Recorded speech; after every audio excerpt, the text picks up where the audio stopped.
తెలంగాణ ముఖ్యమంత్రి చంద్రశేఖర్ రావు అతి త్వరలో తన మంత్రివర్గాన్ని విస్తరించేందుకు కసరత్తు చేస్తున్నారు.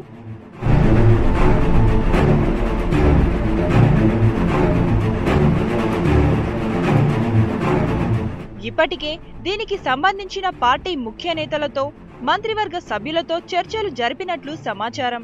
ఆషాఢ మాసంలో విస్తరణకు కొద్దిగా బ్రేక్ వేసిన కేసీఆర్ ఆషాఢం ముగిసిన వారం రోజుల్లోపే మంత్రివర్గాన్ని విస్తరించేందుకు సీఎం కేసీఆర్ సిద్ధమైనట్లు సమాచారం. ప్రస్తుతం ముఖ్యమంత్రి కేసీఆర్ తో కలిపి 12 మంది మంత్రులు ఉన్నారు.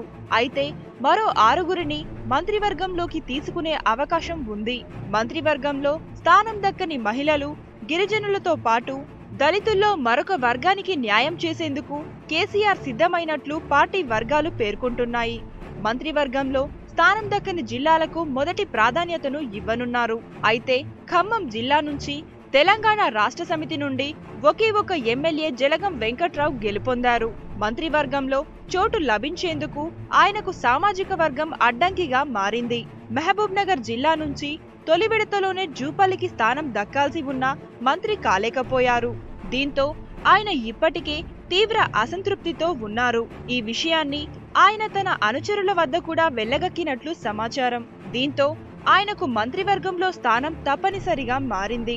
దళిత సామాజిక వర్గానికి చెందిన కోవ లక్ష్మికి అవకాశం దక్కనుంది. మంత్రివర్గంలో కొప్పుల ఈశ్వర్ కు బెర్తు ఖాయమైనట్లు తెలుస్తోంది.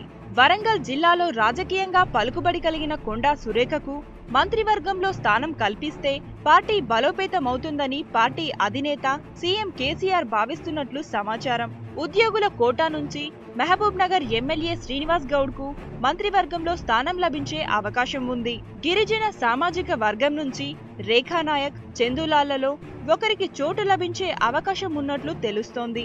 ఇక ఇటీవల తెరాస తీర్థం పుచ్చుకున్న 2 బీఎస్పీ ఎమ్మెల్యేలలో ఆదిలాబాద్ జిల్లా నిర్మల్ ఎమ్మెల్యే ఇంద్రకరణ్ రెడ్డికి మంత్రి పదవి స్థానం లభించే అవకాశం ఉంది. కేసీఆర్ తో పాటు తెలంగాణ ఉద్యమంలో కీలకంగా ఉన్న గంప గోవర్ధన్, ఏనుగు రవీందర్ రెడ్డి, లక్ష్మారెడ్డి, వినయ్ భాస్కర్లు తీవ్ర స్థాయిలో ప్రయత్నాలు చేస్తున్నట్లు సమాచారం.